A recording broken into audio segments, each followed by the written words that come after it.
titled HITC Sport, and yeah, that title is pretty open to interpretation, alright? Am I accusing you all of being wrong about Jose Mourinho looking like a depressed housewife confused about her sexuality? No. Let's be honest, in the space of 15 years, the man has single-handedly gone from creating puddles on the kitchen floors of housewives nationwide to looking like that one aunt who shares a bed with her friend Betty who she met down the gym. No, this is a video aimed at all of the people who claim that Jose Mourinho is finished, a used up, washed up grape of a football manager. I've been listening to this for the last 5 years. Jose Mourinho is finished. How has he still got a job? How is he still a manager of Man United with that tactics? He has to be sacked as Manchester United manager. It is beyond a joke. That was embarrassing. The only way I'm taking Jose Mourinho at Spurs if it's interim till the end of the season. You're ruining people's Christmas. Apparently he's being left behind by modern day managerial visionaries like Pep Guardiola, Jurgen Klopp and Roberto De Zerbi. I've been listening to people saying that Maurizio Sarri and Marcelo Bielsa are more tactically advanced than Jose. And yeah, they might have interesting ideas. Yes, they probably pose naked for the front cover of Football Hipsters magazine. But how many trophies have they won? The utter disrespect towards Jose, we've actually had to put up with headlines like this. Why Bournemouth boss Eddie Howe is perfect replacement for Jose Mourinho at Manchester United. What? Jose Mourinho's days at Manchester United look numbered, and Eddie Howe could be the man to bring glory days back to Old Trafford. Is this a joke? Eddie Howe, everybody laughs at me. Have you seen how Bournemouth play? You see the attacking patterns they play? Lads, Jose Mourinho's goddamn cat probably knows more about how to win trophies than Eddie Howe. No one pretend Jose out. Why? Jose out. Jose out. Wait, I'm a Manchester United fan with a London accent? Now I don't know what to believe. Man United fans have spent the last 3 years tossing themselves off into a sock knitted by their gran over the possibility of replacing Mourinho with Pochettino. Now it's quite funny to see Daniel Levy do the reverse at Tottenham and find himself top of the league as a result. This video is essentially just looking at the utter disrespect and nonsense shoveled away of Jose Mourinho over the last half a decade. This is essentially me putting some respect back on Jose's name. Alright. So let's start out with how Man United fans greeted the sacking of one of the most decorated managers of all time. Yes, get in! Great news! At last! I'm so happy right now! Get in! Really didn't expect this to happen, but thank the Lord it has! It's a Christmas miracle! No, a Christmas miracle is something along the lines of a single mother who manages to sell enough of her bathwater on eBay to be able to buy her 6 children a present each. A Christmas miracle would have been me receiving something for Christmas other than a special handshake on my uncle's shed. A Christmas miracle is not ridding your club of one of the world's biggest cereal winners. By the way, that's cereal with an S. I'm not talking about Tony the Tiger. Lads, I guarantee you, if social media was around in the 80s, Fergie would have also been binned by Man United, seen as an unproven Scottish reject from Aberdeen. And yeah, you'd have fans rejoicing the same way they are with Jose. Because yeah, after 2 years in the job, yes, Jose was languishing 6th in the table by Christmas, but after 3 years in the job, Fergie was finishing 13th in the league, below the likes of QPR, Norwich and Wimbledon. I mean, come on. He's done. Sean Dyche does that style better than him. Chris Wilder does that style better than him. Right, can they? Tottenham are top, and they have a combined 3 points. They're literally the bottom 2 place managers in the league. What? You don't want Mourinho. His recent record has been that of failure. Don't talk to me about Mourinho. Christ above, you'd swear someone was asking to make love to his aunt in a coffin. All they did was suggest Mourinho. If you want someone that his recent record has been failure, get Arsene Wenger back for God's sake. Arsenal fans calling this guy a footballing dinosaur. Nah, I think you're just confusing him with the guy who your club rendered unemployed. But yeah, still chose to offer Willian £250,000 every week. Spurs are stuck with Mourinho and it would cost them a fortune to get rid of him. Imagine being stuck with a coach sitting top of the league in November. I hate to do this, but the last time Arsenal were top of the league at this stage of a season was 7 years ago. Apparently Mourinho plays boring football. Who's the team who just scraped a goalless draw at Ellen Road? A team who scored 1 singular penalty in their last 500 minutes of Premier League football. And yet Mikel Arteta is the one being hailed as Pep Guardiola Mark II. Listen, Arteta might turn out to be a good manager, but it's always lazy and dangerous to hype up assistant coaches. Christ above, both Rui Faria and Zeljko Buvac were supposed to be the brains behind Mourinho and Klopp, ready to break out and become the next world-class coaches. Does anyone know where they are now? Christ above, it's like when One Direction fans predicted that Harry Styles was going to go on and become the next John Lennon. Based on what? Moaning through the course with Liam Payne and porking Taylor Swift?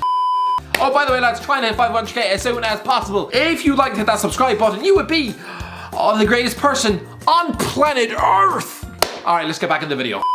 Apparently Mourinho was ruining Manchester United, as he was only given 2 full seasons at the club. Yes, he finished 6th in 2017, but that was still a 3-point improvement on the previous campaign under Van Gaal. Oh yeah, and they won both the League Cup and the Europa League, so finishing outside the top 4 didn't even matter. The next season they amassed 81 points to finish 2nd in the league. Put in context, Sir Alex Ferguson won only 3 more league games in his last season at the club. And guess what, lads? If Pep Guardiola had been in the Premier League back then, back in 2013, and with that set of players, Fergie would have finished 2nd in the league as well. Right above, Mourinho's team amassed more points that season than the goddamn treble winners of 1999, who are seen as arguably the greatest Manchester United team of all time. But if we're going purely on points totals, then Mourinho built a better team than that. And yet, if you listen to the entitled Man United fans, you'd swear he's on course to burn down the club. I might understand sacking Mourinho if the club had an adequate replacement up their sleeve, but they spent that week fumbling about and exposed for having no clear plan in place, considering they're linked with Steve Bruce as interim coach. Yeah, you might think that's ridiculous. You might be laughing right now. The idea that the club would appoint footballing's answer to Mrs. Doubtfire, but is it any more of a joke than hiring a Cardiff reject? At least Bruce was a better player for this club than the 90s answer to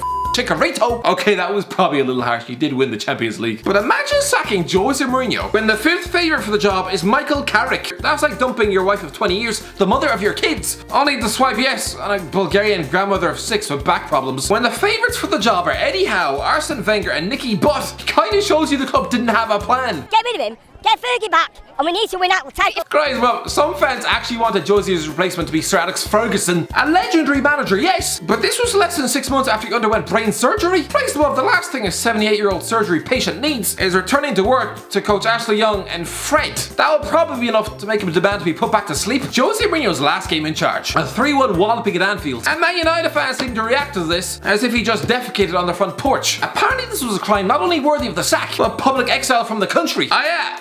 Do you want to take a look at the tools he was dealing with that day? A defence consisting of Chris Smalling, Victor Lindelof, Diogo Dalot and Matteo Darmian. A back 4 that was struggling to keep a clean sheet at Stoke. Never mind a trip to Jurgen Klopp's Anfield. Jesse Lingard in midfield with Ander Herrera. Ashley Young on the goddamn wing. No wonder he lost the game. And you might say, Oh, he picks the players. maybe if the board had given him Toby Alderweireld or Harry Maguire like he asked, maybe he wouldn't have had to persist with Lindelof, a guy who looks like he's more suited to the Swedish version of Love Island than stepping foot on a Premier League pitch. And yes, I realise Maguire has been about as defensively sound as a bowl of microwave shreddies, but trust me, give him coaching from a award winner like Mourinho, someone who's coached the likes of Terry, Ramos, Pepe and Lucio, and he would be an utter monster in defence. Because the best defender Solskjaer's ever worked with was when he got relegated with a chunky Stephen Cocker, who was basically a defensive lump of Vaseline. How did Ollie ever get the job after that? It's like applying for the role of village nanny, only for your previous babysitting experience to be when you let your nephew play in the bath with a f***ing toaster. Although it'd still be my childhood of playing in the bath with my uncle. But anyway, moving on. Do you think Mourinho was happy with Jesse Lingard in the field? No, clearly he's not a senile old man. He wanted Sergej Milinkovic-Savic. He wanted Alexandro at left back. I mean, to be fair, he'd probably rather have played his family dog at left back than Luke Shaw. Oh yeah, and he wanted Gareth Bale as well. But the Man United board don't give a man £18 million in wages every year and yet refuse to back him in the transfer market. That's like Ed Woodward running over his gardener in the street and yet refusing to pay for his medical bills. Don't be surprised then when your garden suddenly resembles a swamp at Christmas. The reason Mourinho was a success at Chelsea was because Roman Abramovich listened and gave him the players he wanted. Because yes, he's a pretty manager, but do you really think Jose would have won the league with Scott Parker in midfield and Wayne Bridge at left back? Or the second time around, I promise you. If Abramovich had just refused to give him Diego Costa or Cesc Fabregas, telling him to instead persist with Demba Ba and a 35-year-old Frank Lampard, there'd have been no League and Cup double. Imagine if he got to Inter Milan and was told he had to work with what he had. Do you really think he'd have won the treble with Adriano undergoing a quarter-life crisis and with a nearly 40-year-old Patrick Vieira in midfield? If you hire Mourinho, you need to trust him with funds. Romelu Lukaku scores 30 goals a season for Everton. Can't score the goal for us. What is that? Lukaku? Where has this narrative come from? That Lukaku was a flop who couldn't hit Susan Boyle's arse with a banjo? I hate to do this, I really hate to do this, but Lukaku has a similar goals to game ratio for Man United as Eric Cantona, Andy Cole, Dwight York and Wayne Rooney, and a better ratio than Dimitar Berbatov, George Best, and Cristiano Ronaldo. But apparently he was a big money flop somehow. Are you sure? Are you positive that you haven't accidentally swallowed a cup of shampoo? Are you sure? Another sin apparently was his treatment of Marcus Rashford, refusing to give him a go in his natural striking role up top. Funny, Because nowadays, Rashford is celebrated for converting into a left winger. And yes, he's the modern day Willy Wonka, handing out food to kids nationwide, but he has 2 league goals in 8 games this season. While Lukaku already has 9 and 9 for Inter Milan, and scoring nearly 40 goals last year. Mourinho apparently laboured the boring results at Old Trafford. That's the spin we hear. I'm sorry, are we living in an age where Man United needed a retaken penalty to beat West Brom 1-0 at Old Trafford? And even that was their first Premier League win at Old Trafford this season. Lads, it's nearly December. I'm sorry, but if people have Christmas trees up before Man United are able to register their first home win of the season, then something has clearly gone wrong. Oh, this isn't the Man United way! Lads, in Jose's last full season in charge, you'd won 4-0 4 times before the end of September. You scored 4+ goals in a game 9 times that season. Boring football? Are you for real? Oh, Mourinho's ruined the dressing room. So? Does anyone really care if he hurt Luke Shaw's feelings? Right now he's ostracised Dele Alli, but you don't hear Tottenham fans crying. Yes, Ali is a popular player at the club, but lad, trust me, those fans would gladly sell him back to MK Dons if it meant having a serious crack at the title. And so Man United fans who want Mourinho sacked for the sheer crime of upsetting Pogba, well, I'm sorry, would you rather a man who knows how to win 3 Premier League titles, or a midfielder who's already walked out on you once back in 2012? I mean, come on, it's a no-brainer. And even when he went to Spurs, there was no respect. No, instead he's being treated like the second coming of Arsene Wenger. Just a sad old man who lives on a diet of pizza and pints of his own tears, stuffed away in a cramped hotel room. This is the picture that's been painted of Jose. Even this season after the opening day defeat to Everton, cue the meltdown. DT is a famous YouTuber. He plays better football than Jose. All this for the crime of losing a match against Carlo Ancelotti. But from the reaction, you'd swear Mourinho just been out-tactics by Gary Monk. Oh, the game's moved on. You can't play defensive football anymore. I know. Well, last I checked, it's November 2020, and he's just out-tactics Pep Guardiola for the 8th time in his career. He's beaten Pep Guardiola twice this calendar year, keeping 2 clean sheets. Apparently, he plays dour football. Funny.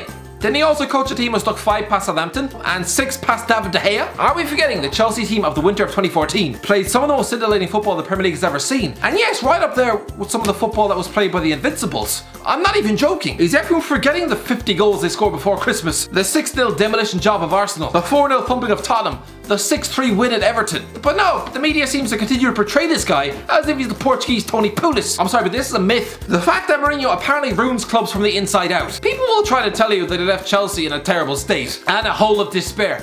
Did he? Because within 18 months, Antonio Conte was winning the league with the players he bought. And yeah, okay, the players he bought for Inter Milan were short-term investments. But if we're talking about planning for short-term results, then Sir Alex Ferguson's last United team were relying on an aging pair of strikers, an aging pair of centre-halves, a nearly 40-year-old Michael Carrick, a Paul Scholes dragged out of retirement. Oh yeah, and he put Tom Cleverley in midfield. Yeah, they won the league. What sort of mess had he left for David Moyes? That's like renting out a room in the Travelodge and leaving a pumpkin-sized shit in the sink. Wake up and look where you are. Mourinho is in a title race with Tottenham here. A club who haven't won so much as a raffle since 2008. And even that was only the League Cup. Something passed around by Birmingham, Swansea and the Man City B team. If Tottenham actually manage to lift the league title this season, it will completely whitewash all of the nonsense spouted about Jose over the last few years. I would say Jose is back, but lads, Jose never left. Anyway, that's the end of it. Let me know in the comments if you enjoyed the video. Don't forget to like, share, subscribe, and as always, I'll talk to you in a while.